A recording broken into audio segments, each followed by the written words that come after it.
안녕하세요. 김용진 목사입니다.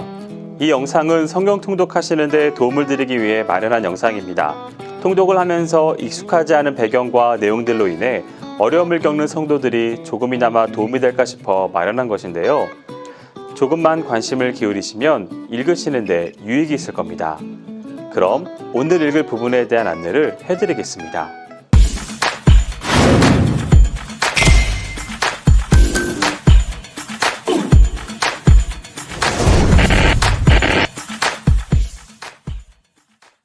오늘 읽을 본문은 레위기 16장에서 18장까지입니다. 16장은 1년 1회의 속죄일에 모든 죄악을 속죄함으로써 이스라엘 자손의 공동체에 속한 모든 것을 거룩하고 정결한 상태로 회복하기 위한 속죄제일을 실행하라고 명령합니다. 속죄제에는 속죄제물을 잡아들이고 분향하는 일과 피를 뿌리거나 바르는 의식을 통해 성소와 성물을 성결하게 하는 일과 속죄 염소를 광야로 내보내는 의식과 의식에 참여한 이들이 번제를 드리고 몸과 의복을 씻는 과정으로 이루어졌습니다. 여기서 중요한 것은 속죄제의 모든 순서와 절차는 하나님께서 명하신 대로 이루어져야 한다는 점입니다. 그리고 속죄제를 준비하는 제사장이 자신과 자신의 집안을 먼저 속죄하라는 말씀이 나옵니다. 이를 오늘날 상황에 적용해 본다면 목회자가 먼저 자신을 하나님께 헌신하고 목회자의 가정이 그러한 삶의 본이 되는 모습으로 살아가야 한다는 말씀으로 본문의 의미를 되새겨 볼 수 있습니다. 그리고 한 걸음 더 나아가 세상 사람들과 성도들의 관계에서 그리스도인 모두에게도 적용될 수 있습니다. 왜냐하면 우리 모든 그리스도인은 하나님 앞에서 책임 있는 존재로 살아가는 제사장으로서의 정체성과 자의식을 가질 수 있기 때문입니다. 속죄제에서 특징할 만한 것은 이스라엘 자손의 모든 죄를 고백하고 그것을 속죄 염소에게 전가하여 사람들의 죄를 대신 짊어지게 함으로써 하나님과 사람 사이를 갈라놓는 모든 죄를 제거하고 속죄 제사를 통하여 하나님과 이스라엘 관계를 회복하였음을 설명합니다. 신약에서는 예수 그리스도를 세상 죄를 지고 가는 하나님의 어린 양이라고 소개함으로써 16장의 아사셀 염소, 즉 백성의 죄를 대신 짊어지게 하여 광야로 내보내는 속죄 염소와의 유비적인 연관성을 보여줍니다. 대부분의 사람들은 레위기에 대해 제사에 관한 율법으로만 가득한 지루한 책, 현대를 살아가는 우리들과는 무관한 책이라고 생각하며 신앙생활을 하는 경향이 있습니다. 그러나 이는 레위기에 대한 오해와 선입견에서 비롯된 결과입니다. 레위기의 본문들 가운데서 우리는 하나님을 섬기며 예수 그리스도를 구주로 고백한 거룩한 백성의 정체성을 가지고 이 세상을 살아갈 수 있는 길을 발견할 수 있습니다.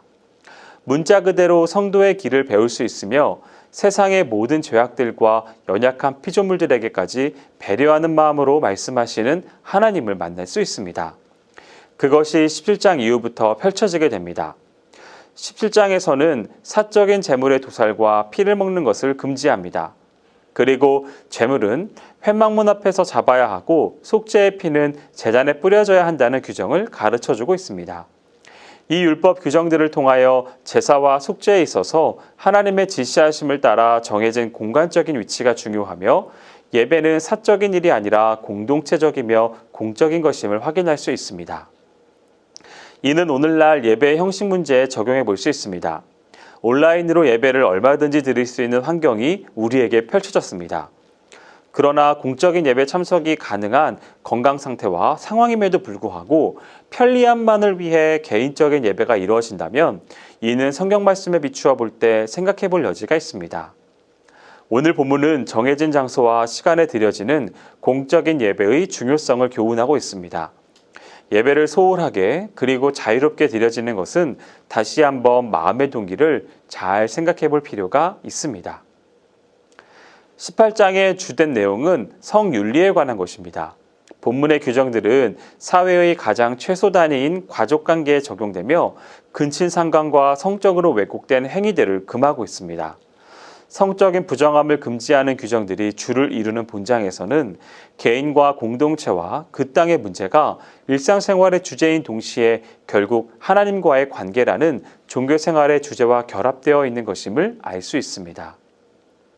한 사회의 건강함의 정도는 그 사회를 구성하는 최소 단위로서 가정과 가족관계의 건전함과 건강함의 문제에 직결되어 있으며 성적인 부정함의 문제는 결국 부부관계로부터 시작하여 모든 인간관계들의 치명적인 손상을 가져올 수 있습니다.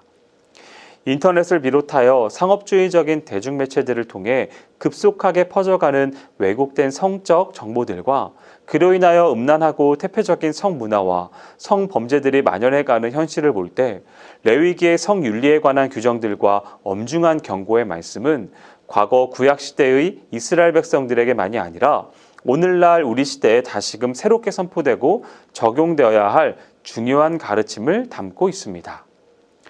여기까지 레위기 16장에서 18장까지 성경 통독을 하실 때 도움이 될 만한 내용을 전해드렸습니다. 혹시 이외에 질문이 있으시거나 나누고 싶은 이야기가 있으시면 밴드나 댓글로 달아주시면 필요한 도움을 드리겠습니다. 그럼 내일 다시 만나도록 하겠습니다. 통독 화이팅 하세요.